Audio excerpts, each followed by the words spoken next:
साहित्य के भीतर ही कंपार्टमेंट जैसा बन गया है। कुछ कहानी समझने वाले लोग हैं, कुछ कविता समझने वाले, कुछ उपन्यास समझने वाले, कुछ अलग अलग विधाओं को समझने वाले।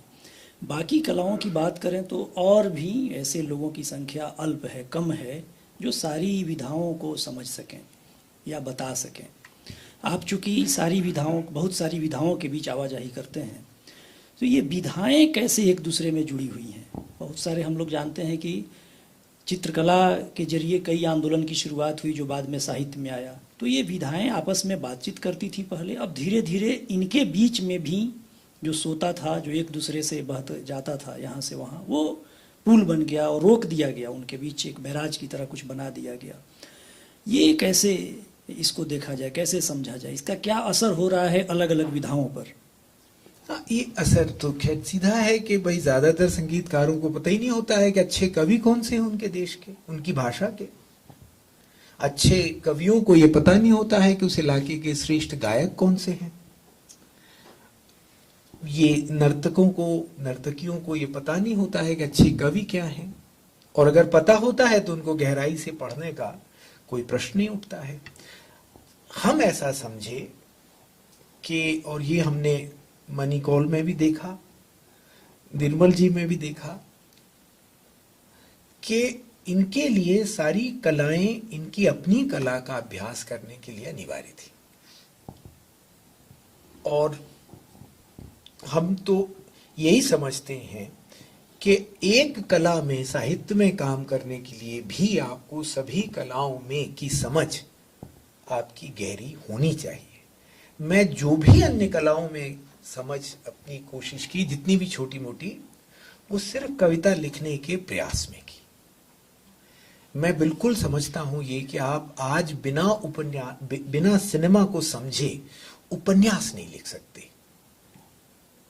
आप ये नहीं कि आप सिनेमा की नकल करेंगे, लेकिन जो सिनेमैटिकली संभव है उसको लिखने का कोई अर्थ नहीं होता है, क्योंकि एक नया फॉर्म आ गया है दुनिया में। और रहा ये कि संगीत, तो भरत ने एक बड़ी सुंदर बात कही थी कि जो नाटक है उसकी शैया होता है संगीत। तो शैया मतलब जो उसको रूप देता है, उसको आप माइक्रोस्केलेटन कह लीजिए। तो ऐसी कोई कला नहीं है जिसमें संगीत नहीं है। इस तरह भाषा के विषय में आप जानती हैं कि भाषा दो चीजें करती है। एक तो भाषा नृत्य करती है, यानी शब्दों का ऐसा आप खेल करते हैं कविता में कि जो खेल है वो लगभग नृत्य जैसा है। और दूसरा वो रिप्रेजेंटेटिव होती है, कुछ डिस्क्राइब करती है। ये दोनों तत्व होते हैं उसमें भाषा में। तो संगीत और भाषा और नृत्य जुड़ गए, आपको वो मालूम होना चाहिए, समझते हैं आप उसको। बल्कि वो जो कहानी है आप सबको पता होगी, विष्णु धर्मोत्तर पुराण की बड़ी प्रसिद्ध कहानी है कि भाई ये एक राजा थे, उन्होंने उनसे पूछा किसी ने कि आपको, उन्होंने एक मंदिर बनाया, तो उन्होंने अपने जो गुरु थे उनसे पूछा कि भाई हमको आप मंदिर में बनाया है तो देव प्रतिमा बनाते हैं कैसे, यानी स्कल्पचर बनाने की शिक्षा दीजिए। तो उन्होंने कहा हाँ जरूर देंगे, लेकिन इसके पहले तुम चित्र सीखो बनाना। तो थोड़े राजा धैर्यवान थे, तो उन्होंने कहा अच्छा ठीक है, चित्र बनाना के पहले उपदेश के लिए, वो चित्र बनाना भी हम तुमको सिखाएंगे, लेकिन इसके पहले तुमको नृत्य मालूम होना चाहिए, नृत्य क्या होता है। तो उन्होंने कहा अच्छा ठीक है। नृत्य का, तो इसका एक बड़ा गहरा संबंध है, क्योंकि हमारे जो चित्र हैं भारत के, उनका जो मॉडल है आकृति, वो डांसिंग फिगर है, जबकि ग्रीक परंपराओं में एथलीट है। तो फिर उनका अच्छा ठीक है, तो आप हमको नृत्य बताइए। तो उन्होंने कहा भाई नृत्य के पहले तुमको वाद्य संगीत सीखना पड़ेगा। तो उनका ठीक है, वाद्य संगीत सिखाइए।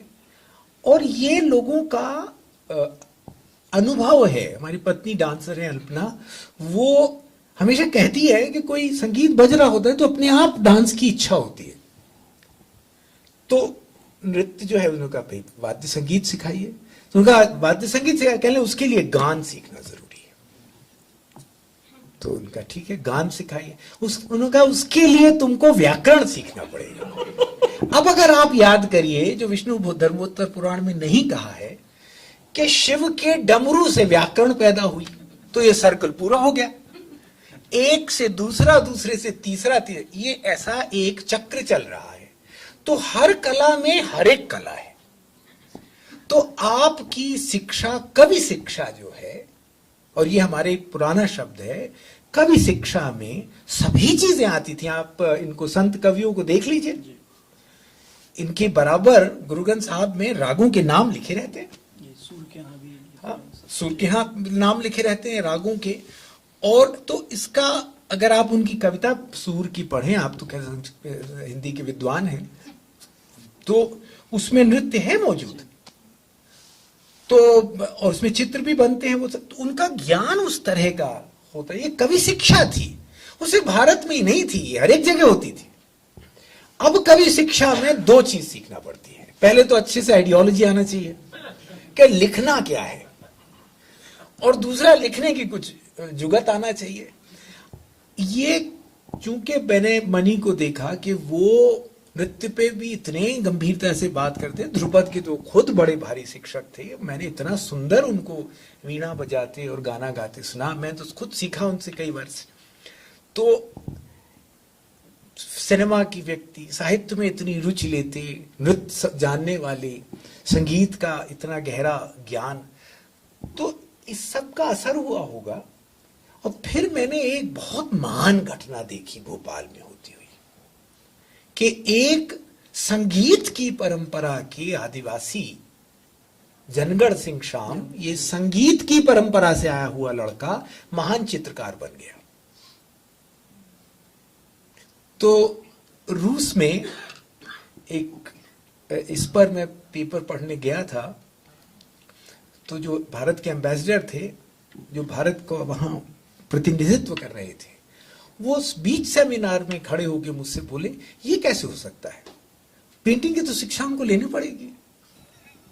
तो मैंने कहा नहीं, तमाम कलाओं में एक दूसरे की शिक्षा निहित भी होती है। तो वो कह रहे ये तो हो नहीं सकता। मैंने कहा नहीं, ये हो गया है, अब अपना इंतजार नहीं कर रहा है। समझना हमें सिर्फ इतना है कि ये हुआ कैसे है। और वो महान चित्रकार माना जाता है दुनिया में। 100 मैजिशियंस ऑफ द वर्ल्ड, एक एग्जीबिशन लगी पेरिस में, उसमें भारत से एक चित्रकार था सिर्फ, और वो था जनगढ़ सिंह श्याम। और ये संगीत की परंपरा से आए हैं। तो ये जो रूपांतरण है, ये सिर्फ सिद्धांत भर नहीं है, ये होता रहा है। और सबसे नया भोपाल शहर में भारत भवन में घटी है ये घटना, जिसके विषय में एक मुख्यमंत्री जी ने कहा था कि ये क्या आदिवासियों वगैरह को सब इकट्ठा कर रखा है, यहां तो रामायण का मंदिर वो बनना चाहिए मेला। उनको पता नहीं था बनाती कैसे हैं, लेकिन बनाना वही था। और जनगढ़ सिंह जैसी घटना 20वीं शती में ऐसी घटना लगभग नहीं हुई है। Is one of the greatest event in the art. और उसकी पूरी परंपरा है। उस परंपरा में कम से कम 10 बड़े अच्छे चित्रकार हैं, बड़े चित्रकार हैं, जिनकी अंतरराष्ट्रीय ख्याति भी है। तो ये रूपांतरण एक कला का दूसरे में होता रहता है।